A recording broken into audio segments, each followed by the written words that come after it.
what's up everyone? Welcome back to Babylon Talmud. Today we're studying Daf Samach Aleph, Daf 61 of Masechta Pesachim. So at the beginning, for the first chunk of the page, we kind of wrap up our discussion from yesterday regarding a Korban Pesach that was shechted not on the 14th day of Pesach, at a different time. So this time, instead of intending for it to be a shlamim, you intend it to be for the wrong person.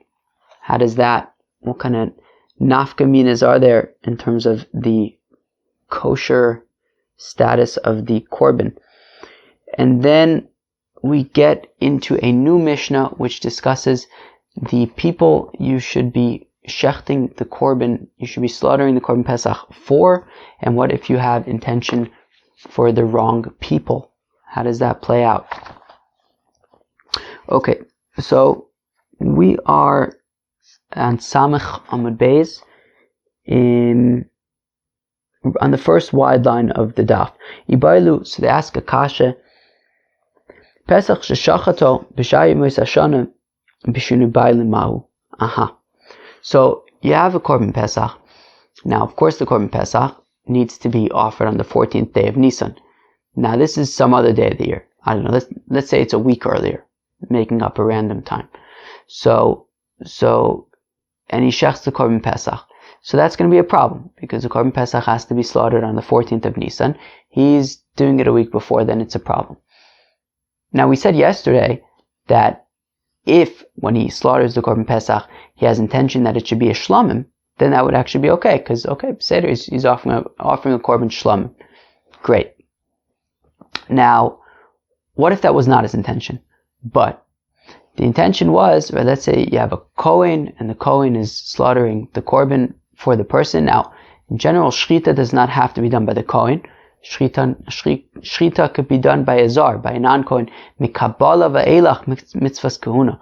From the time that the blood is received in the vessel and onwards, that has to be done by the Kohen. In general, a non-Kohen can shech the Korban, but let's say you have the Kohen shechting the Korban Pesach, and it's not the 14th day of Nisan, and he slaughters the Korban Pesach, and it's Ruvain's Korban Pesach, but the Kohen slaughters it with the intention that it's going to be for Shimon. So that's what we're talking about. So it's a Korban Pesach, not on Erev Pesach, but also with the intention of the wrong person. So Shinui Bailim Kashinui Kodesh Dam Yumachshir. So can we say, well, we said that if you would pull the switcheroo on the Korban itself, meaning if instead of shechting it to be a Pesach, you shecht it to be a Shlamim, that would be okay.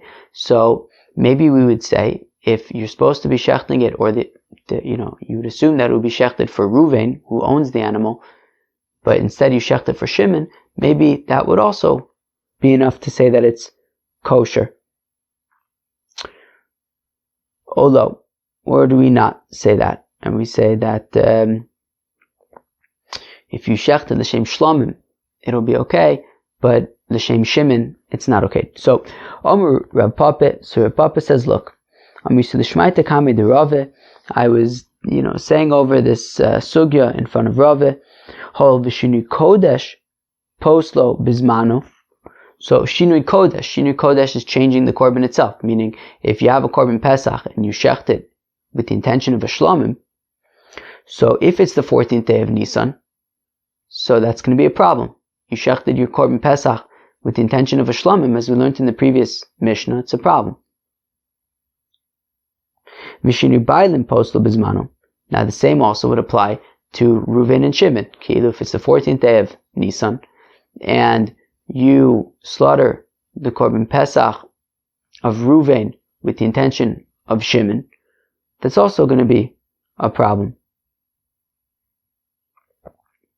Mashinu Kodesh Apostol Bizmano Machshiro Nishelo Bizmano.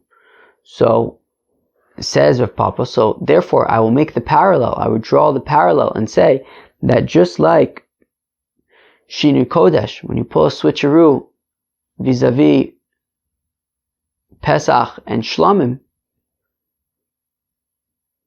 which on Erev Pesach, on the 14th of Nisan, will be a problem, but when it's not the 14th day of Pesach, if it's any other day of the year, it makes the korban kosher. So, where am I? So therefore, Rav Papa wants to make the argument that the same will be true for Ruvain versus Shimon. Sheposlo bizmano, machshiro, nishelo bizmano. Also shinui bailim, when you slaughter Ruvain's korban pesach for Shimon, which on the 14th day of Nisan would be a problem, Rav Papa wants to argue that any other day of the year it would be acceptable. Okay, that was Rav Papa's argument to say that just like when you shech the korban pesach with the intention of a korban shlamim on any other day of the year, we say it's kosher. So also any other day of the year, if you shech a korban pesach of Ruvain for Shimon, it would be kosher as well. Ve'amarli. And Rava, so Rav Papa says that Rava responded to me. Loim amard b'shinu kodesh. Now, Rava is going to say you can't compare Shinui Kodesh, i.e. Pesach versus Shlamim, to Shinui Bailim, i.e. Ruvain versus Shimon. So, excuse me.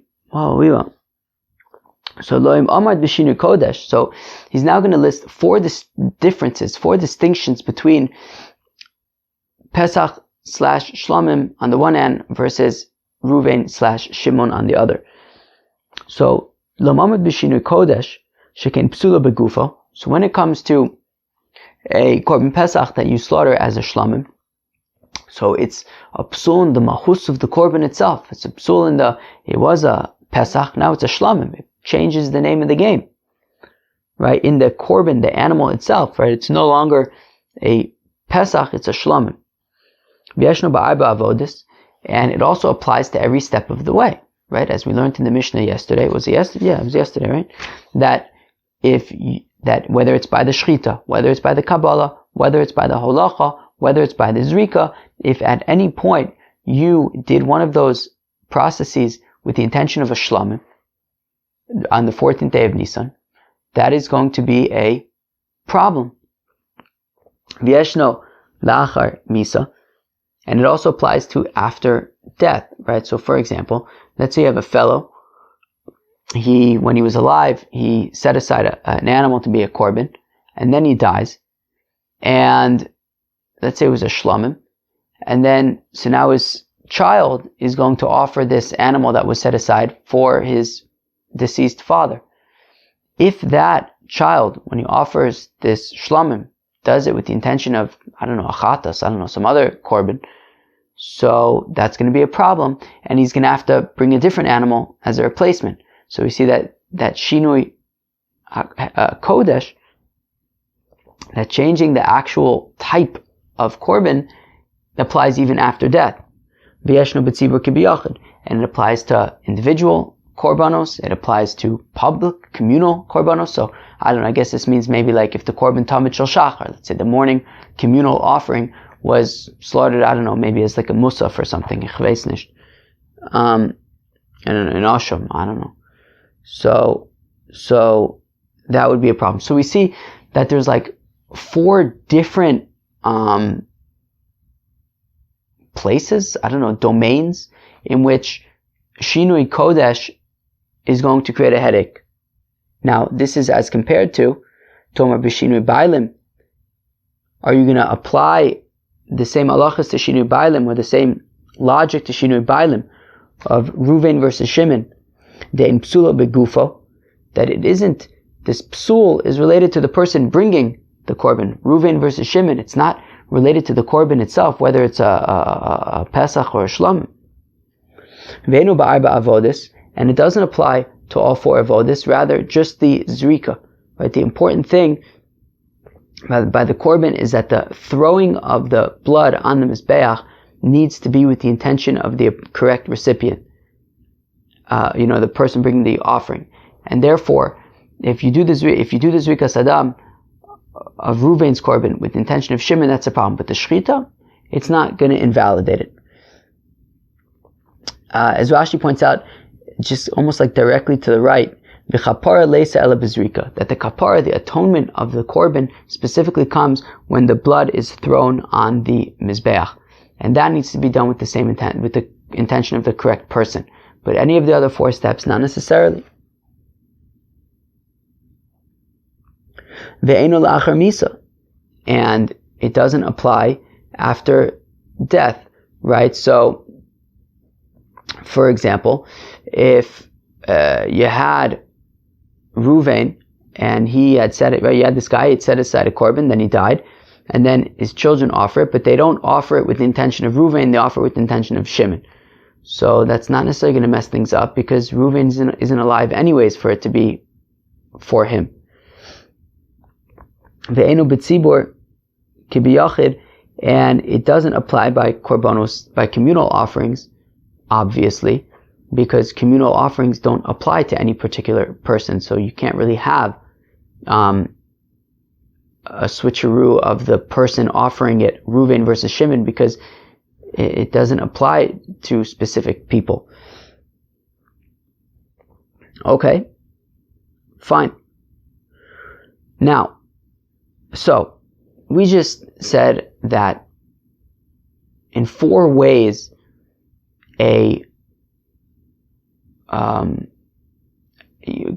switching chatas Pesach versus Shlamim is different than switching Reuven versus Shimon. That chatas versus Shlamim is more significant, is more severe than switching Reuven versus Shimon. So now, now the Gemara says, now even though 2 of those 4 comparisons are actually not super strong comparisons, but 2 of them are super strong comparisons. What are the ones that aren't super strong? Well, the Mashna Shinui Bailim Delo. I'm sorry, Mashna Shinui Bailim Delo Psula Begufo. The Psula Machshav Ba'amai. Well, we said, what makes switching Reuven versus Shimon not as strong as Pesach versus Shlamim? Well, Pesach versus Shlamim is like the mahus of the korban. It's like the korban itself, right? It's not a Pesach, it's a Shlamim. Whereas Reuven versus Shimon is just the person bringing. It's more meta, it's more surrounding, but it's not the korban itself. But we say that the psula is just a thought. I thought it was supposed to be for Reuven, but my intention was for Shimon. But Shinu Kodesh Nami Psula Machshav Ba'amai. But at the end of the day, when you have this Korban Pesach that your kavana is for it to be a Shlamim, it's also all in your head at the end of the day. So therefore, it's not really a big difference between Pesach Shlamim versus Reuven Shimon. Visu, and the other of the 4 that isn't so strong, when we say that Reuven versus Shimon doesn't apply if Reuven passes away, because he's not alive anyways. But according to Rav Pinchas, the son of Rav Ami, who says that there is this concept of requiring that it be for the correct offerer, even if he's dead, well then, according to him, it does apply after death, in which case that wouldn't be a good distinction either. However, Tartami is Davkaninu, but the remaining 2, the fact that Reuven Shimon doesn't apply to communal offerings, and the fact that Reuven Shimon only applies to Zrikas Adam and none of the other 3 of the 4 steps, those are significant ways in which a Psul HaKodesh, i.e. Pesach Shlamim, is more significant and more severe than Reuven Shimon. Shinur Bailim. So therefore, Rava concludes and he says that while Pesach Sheshachato B'Shayimos Ashana B'Shinur Bailim, no, I'm sorry. So Rava says Pesach Sheshachlo B'Shayimos Ashana B'Shinui Bailim Naisek Mishe'en Le Bailim Bizmano Ufasul. So for these reasons, Rava wants to say that yes, while Shinui Kodesh, while when you shecht a Korban Pesach L'Shem Shlamim during the rest of the year, that would be acceptable. However, the same does not apply to shechting a Korban Pesach of Ruvain with the intention of Shimon during the rest of the year, it doesn't apply. And he says, Pesach sheshachato b'shayim osashana b'shinu bailim, that if you slaughter a Korban Pesach during the rest of the year with the intention of Kilu, it was supposed to be for Reuven, you did it for Shimon, Naisa kimishein lo bailim bizmano mufasol. We treat it no different than when you shech Reuven's Korban Pesach with the intention of Shimon on the 14th day of Nisan, where it would be possible, well, the rest of the year as well. If you shech a Korban Pesach of Reuven with the intention of Shimon, it'll also be possible. Alright, very nice. Alright, and now we get to new Mishnah. Shachato shelo le'ochlav v'shelo lemnuyav la'arelim v'letmeim possible. So, let's read that again. Shachato shelo le'ochlav. So if you slaughter the Korban Pesach with the intention of people who are unable to eat it, right? So you need to get together like a shtickle team when it comes to Korban Pesach. You get together a group, and you're all gonna come together for the Korban Pesach. Now, if you put together a group of people who are unable to eat the Korban Pesach, whether because they're a zaken, they're too old, they're unable to eat a kazayas of Korban Pesach, or they're sick, and they're unable to eat a kazayas of Korban Pesach. So if you put together a team of people who are unable to eat the Korban Pesach, V'shelo lemnuyav, or you shech the Korban Pesach for the wrong team. So you have your team of people who you can eat the Korban Pesach with, but you shech it with the intention of some other team. La'arelim v'letmeim, or a group of uncircumcised men, or people who are tameh. These are all people who are unable to eat the Korban Pesach, or at least this particular Korban Pesach when it comes to the other team. So possible. So, okay, Korban Pesach's not going to be so geshmak. It's going to be possible, invalid. Le'ochlav v'shelo le'ochlav. But what if you shech the Korban Pesach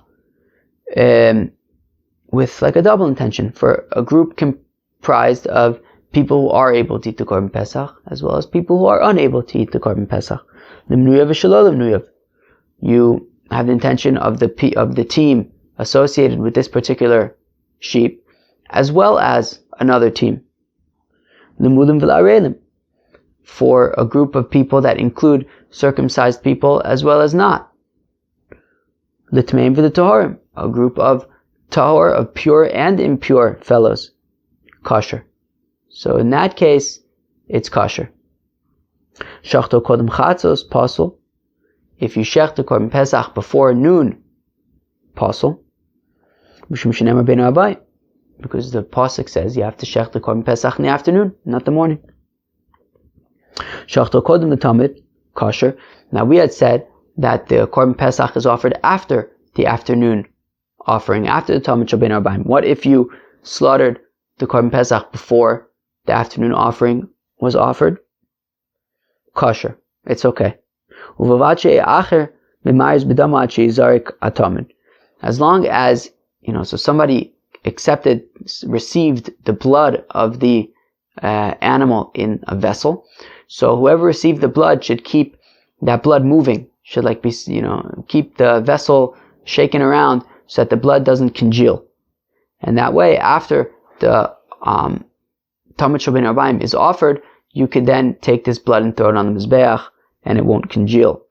Now, if you ended up doing the Zrikas Hadam of the Korban Pesach before the Tamid Shel Ben Arbaim, it's fine. Tanu Rabbanan, the Gemara says that the rabbis taught, Keitzad shelo le'ochlav. What exactly is the situation of shelo le'ochlav? What does it mean that you slaughtered a Korban Pesach for people who are unable to eat it? L'shum cholo, l'shum zaken. It means that you slaughtered the Korban Pesach with the intention of elderly people or sick people who are unable to eat a kazayis of Korban Pesach. Keitzad shelo lemnuyav. Now, what does it mean that you slaughtered the Korban Pesach for people not associated with it? Nimnu alav chabur zo v'shachato l'shem chabur acheres. If you have team A that was associated with this animal, but you slaughtered it with the intention of team B. Now, how do we know this? The Tanu Rabbanan? Well, as the rabbis taught. B'michsas, it says in the pasuk, right? B'michsas nefashos. What does it say? B'michsas nefashos ish lefi ochlo tachosu alaseh. That the word michsas implies a team. People signed up for this animal. Which means that the Korban Pesach has to specifically be slaughtered for its team. Is it possible that, okay, fine, so I need to slaughter the Korban Pesach with a specific group of people who are associated with this animal? Let's say I didn't. Team A is associated with this particular animal. I slaughtered it with the intention of Team B. Maybe, okay, so I did something wrong. I shouldn't have done it. But maybe it's still kosher. Right? It's not like I violated a prohibition. It says, b'michsas nefashos. It's a mitzvah to say, okay, so I didn't do it. I messed it up. But maybe the Korban Pesach is still acceptable. Tamloma b'michsas tachosu. It says, in that same pasuk, it says this lashon of michsas in two different ways. B'michsas tachosu. It means to say, take it really seriously. HaKosuf shana olav la'akev. The pasuk repeated this lashon of b'michsas tachosu to say, hey, take it seriously. And if you slaughter the Korban Pesach that was supposed to be for Team A, you slaughtered it for Team B, it's going to be pasul. Rebbe Omer, says Rebbe, lashon sursihu. It's actually derived from Aramaic. Kadam she'omer lachaveru kosli talezeh. It's like a person who says to his friend, slaughter for me this sheep. And therefore, when it says b'michsas nefashos tachosu, it means tachosu, slaughter the Korban Pesach b'michsas nefashos, specifically for this team. So the Torah is specifically telling us that a Korban Pesach needs to be slaughtered for its correct team. But if you slaughter it for a different team, so then it will be pasul. Okay, great. So we've just learned that you need to slaughter the Korban Pesach for its correct team. If you slaughter it for a different team, it is going to be pasul. How do I know that you also have to slaughter the Korban Pesach for its correct eaters, right? For people who can eat it. And then if you slaughter it for people who are unable to eat it, like somebody who's sick, it will be pasul. So Amar Kra, the pasuk says, Ish lefi ochlo tachosu iskash ochlin lemnuyin. The pasuk says that each person, based on what he can eat, you slaughter it. That we're comparing ochlin to menuyin, and therefore, meaning each person, based on what you can eat, you slaughter it together with the group, right? Because we learn out from tachosu, which means slaughtering, but it also means michsas, which is a group. So we compare eating to the group, and therefore, just like the group is ma'akev, so the eating is also ma'akev. You have to slaughter the Korban Pesach with the intention of the fellows who are able to eat it.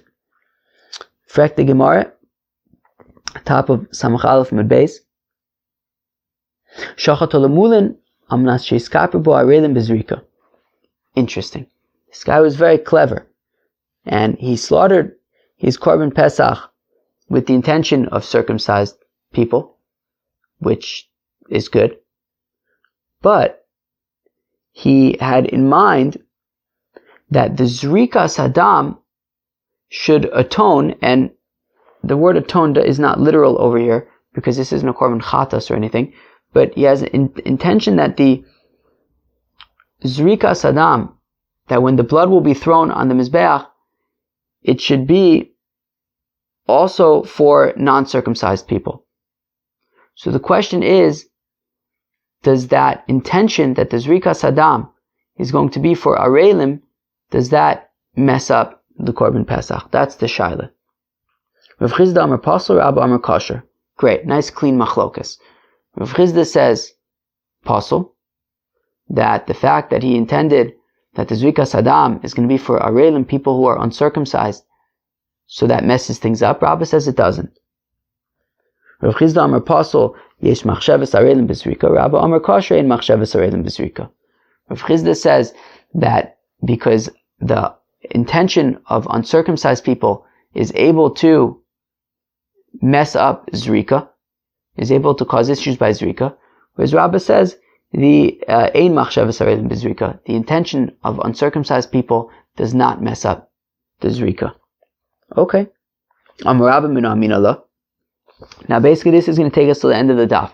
Rabbi is going to explain why he says Machshavas Arelim does not pasel Zrika, and Rav Chisda is going to respond explaining why he feels that Machshavas Arelim does pasel Zrika.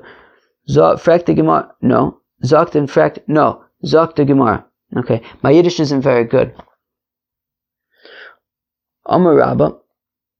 So Rabba says, how do I know that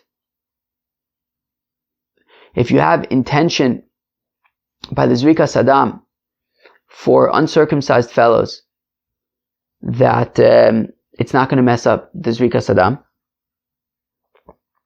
The Tanya is, we learn in the Brisa, Yachol Yivsol b'nei Chabura haba an imo. So is it possible that an oral, somebody who's uncircumcised, is it possible that an oral, so if you have a group, the group is made up of mulim, people who are circumcised, as well as arelim, people who are uncircumcised. So Yachol Yivsol b'nei Chabura haba an imo, is it possible that an oral is able to mess up his entire group? Vidinu. And I can make the argument, Hol v'orla poseles vituma poseles. Well, I can make the argument that, well, since we know that orla, being uncircumcised, is going to be an issue when it comes to Korban Pesach, we also know that being impure, being tameh, is an issue when it comes to Korban Pesach. If you're impure, you can't bring it. You have to wait till the Pesach Sheni a month later. Matuma lo asaba miktsas tuma kichol tuma. So also, well, let's say that just like when it comes to tuma, if part of the group is tameh, it won't mess up the entire group. Af orla lo asaba miktsas orla kichol orla. So I'll say also that when it comes to arelim, so if there are some arelim in the group, it won't mess up the entire group. But the Gemara says, I can also make the following argument in the opposite direction, which is Hov orla poseles vizman posel, since being uncircumcised is an issue by Korban Pesach, but also pigol is an issue by every Korban. Pigol, of course, when you do one of the avodas, right? Shrita, Kabbalah, Halacha, Zrika, you do one of the 4 avodas with the intention that you're going to eat the Korban outside of its allotted time. So, Hov orla posela. So orla creates an issue by Korban Pesach. Bizman posel. And pigol is an issue, right? Time is an issue when it comes to Korban Pesach, like all Korbanos. Mazman osa b'miktzah zman kechol zman. So just like by pigol, even if you only have an intention to eat one kizayis, only part of the animal outside of its proper time, it creates a problem. Af orla, also b'miktzas orla kol orla. So therefore, maybe we should apply that concept to orla and say that even if only some of the group is uncircumcised, the entire group is problematic, and the Korban Pesach is possible. Okay, so we don't know. Do we compare orla to Tameim, to Tumah, to say that if part of the group is uncircumcised, it would be okay? Or do we compare it to Pigul to say that if part of the group is uncircumcised, it would not be okay? So the Gemara says, well, near the midome. Well, let's try to figure out which would be the better comparison. Well,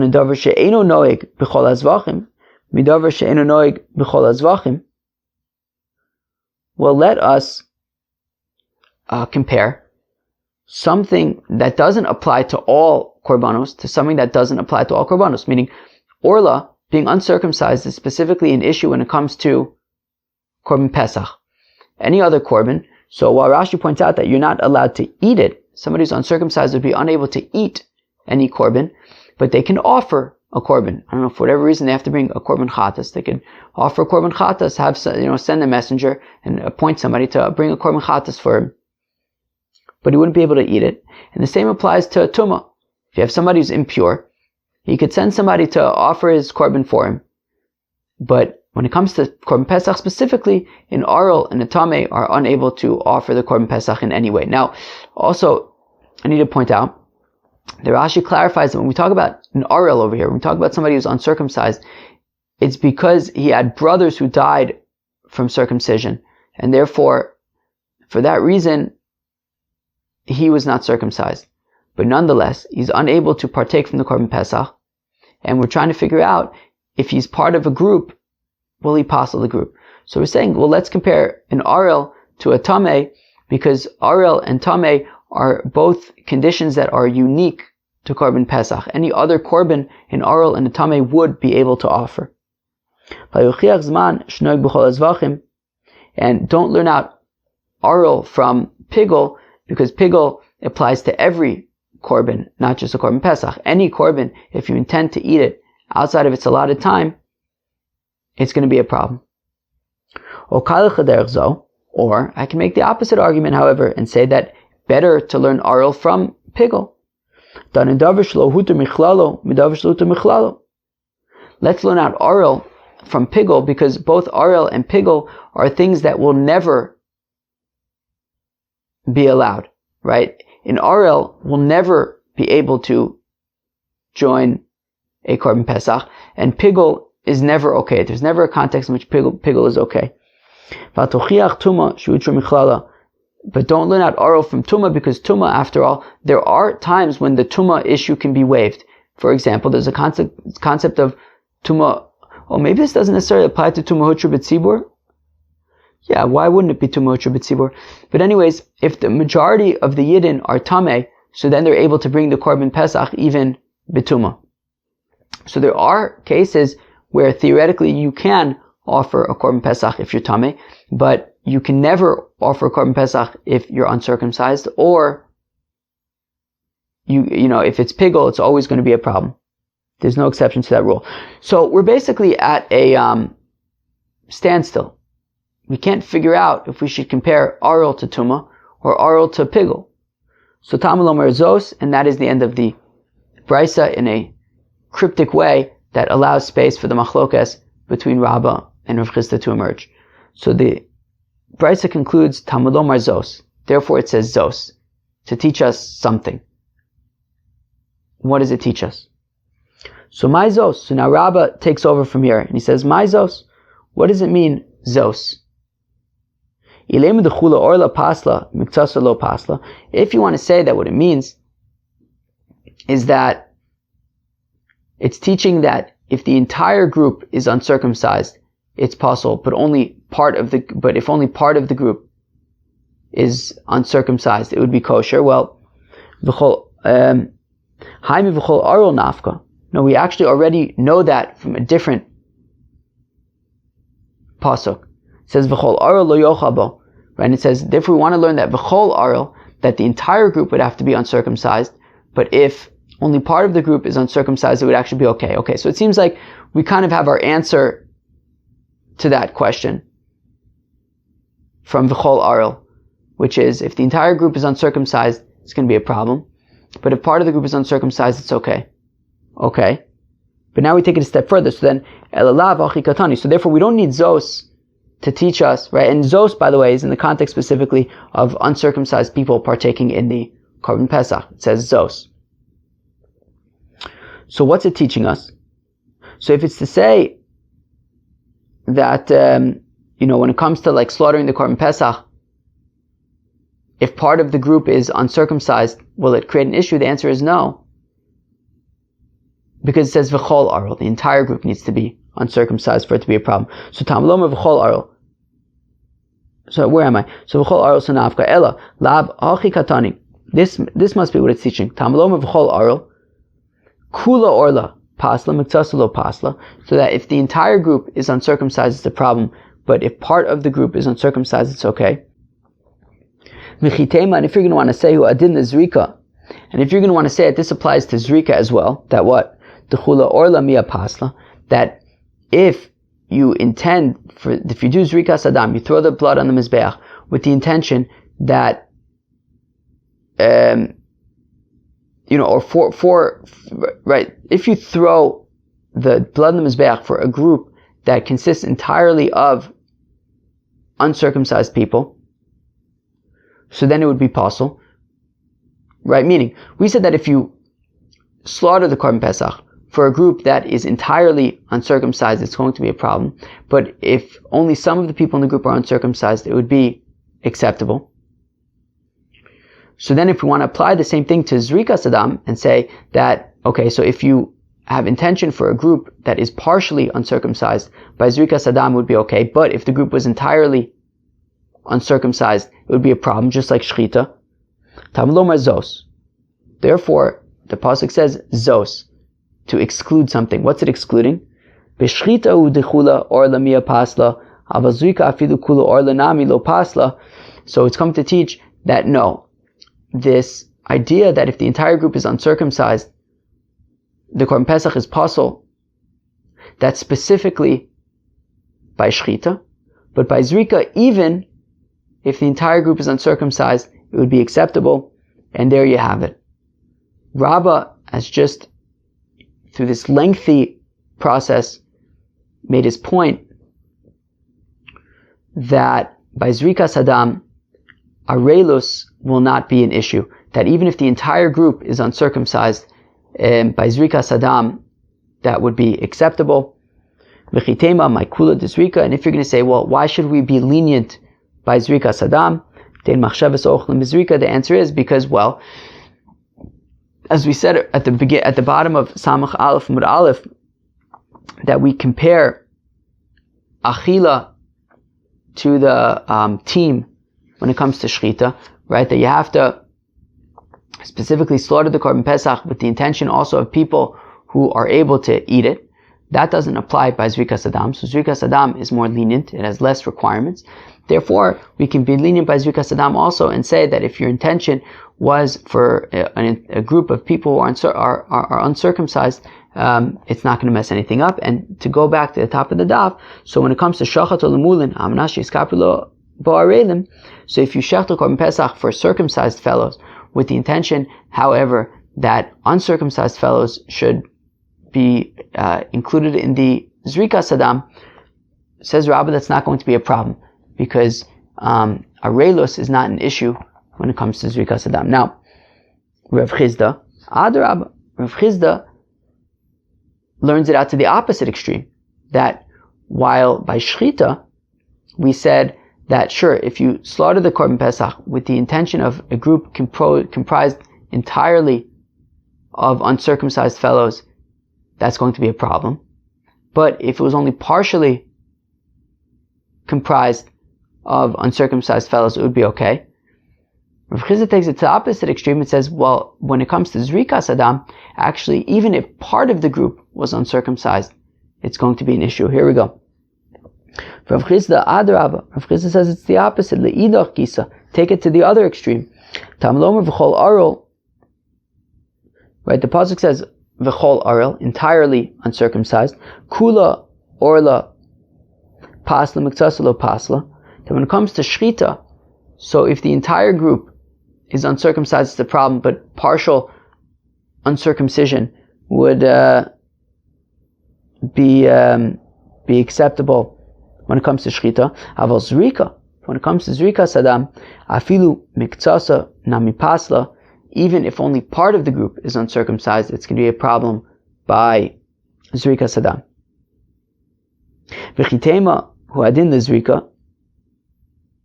And if you're going to want to say that we should apply the same idea to Zrika, Da'adika Kula, Orla, Lo Pasla, that just like by Shchita, also by Zrika, that it would only be possible if the entire group was uncircumcised. Tamlomar Zos, therefore it says Zos, in exclusion. Shchita u'de miktsasa lo pasla, ava Zrika afilu miktsasa pasla, that specifically by slaughtering the Korban Pesach, if the entire group is uncircumcised, it's an issue, but if part of the group is uncircumcised, it would be okay. But when it comes to Zrika, even if only part of the group is uncircumcised, it's going to be a problem. And if you're going to say, well, why are we being more stringent when it comes to Zrika Sadam? Because Pigul only becomes set in stone when it comes to Zrika Sadam. And what this means is, so I said a little bit earlier that Pigul is that when you do any of the four processes of the Korban, right? Shchita, Kabbalah, Halacha, Zrika, if you do any of them with the intention of eating the Korban outside of its allotted time, it's a problem. However, as Rashi points out, if then after, so let's say you shech the Korban with the intention of eating it outside of its allotted time, but then when you're doing the Kabbalah, you have some other, you make some other issue, like for example, that you're going to eat it in the wrong place. So in that case, you're no longer going to be chayiv kares. So therefore, let's say you have this intention that I'm going to eat it outside of its proper time when I shecht it, but throughout the rest of the process of the Korban, through the Kabbalah, the Halacha, the Zrika, there's still opportunity for you to have some other messed up thought, which then you wouldn't be chayiv kares anymore for pigul. And therefore, pigul really only becomes set in stone, and you're definitively chayiv kares once the Zrika Sadam is done. So because the pigul is solidified, is established, when it comes to Zrika Sadam, that's what makes it more stringent. And therefore, even though when it comes to the Shechita, it's only going to be a problem if the entire group is uncircumcised. When it comes to the Zrika, even if only part of the group is uncircumcised, it's going to be an issue. So that's how we see that according to Rabbah, Arelus does not create an issue by Zrika, even if the entire group is uncircumcised. Whereas according to Rav Chizda, it's the opposite, that when it comes to Zrika Sadam, even if only part of the group is uncircumcised, it's going to be an issue. That was Daf Samach Aleph of Masechta Pesachim. Let us do a shtickle review over here. Let me open up my handy notebook. So we began discussing Korban Pesach, not at the right time, not for the right person. Right? So yesterday we had discussed if you slaughter the Korban Pesach not at the right time, but you do it l'shem shlamim, we say it's okay. The question is, what if you slaughter Ruvain's Korban Pesach with the intention of Shimon not at the right time? Do we say that that's okay? Rav Papa wants to say yes, it's fine. Rava explains that no, it would not be okay, while by slaughtering a Pesach l'shem shlamim, that would be okay if it's not the 14th of Nisan. Slaughtering a Korban Pesach of Ruvain for Shimon, not on the 14th of Nisan, doesn't do any good. And it would be possible. And then we got to a new Mishnah which discussed intention when slaughtering the Korban Pesach. You have to have intention for people who can eat it, for people who are for the right team, for people who are circumcised, and for people who are pure. We said if there's a combination of people who can eat it and not eat it, etc., so then it would be acceptable. We said you have to shech the Korban Pesach in the morning and before the Tamid Shel Bein Arbayim. No, after the Tamid Shel Bein Arbayim. Now, what happens when it comes to Zrika Sadam? What about by Zrika Sadam? What if you have the machshava of you're going to throw the blood on the Mizbeach for uncircumcised people? We saw machlokas between Rabbah and Rav Chizda. Rabbah said that that won't create a problem, that Arelus doesn't create a problem by Zrikas Hadam, whereas Rav Chizda says Arelus does cause an issue by Zrikas Hadam, even if it's only part of the group who is uncircumcised. Chevre, that was Daf Samach Aleph. I hope you enjoyed it. Peace out.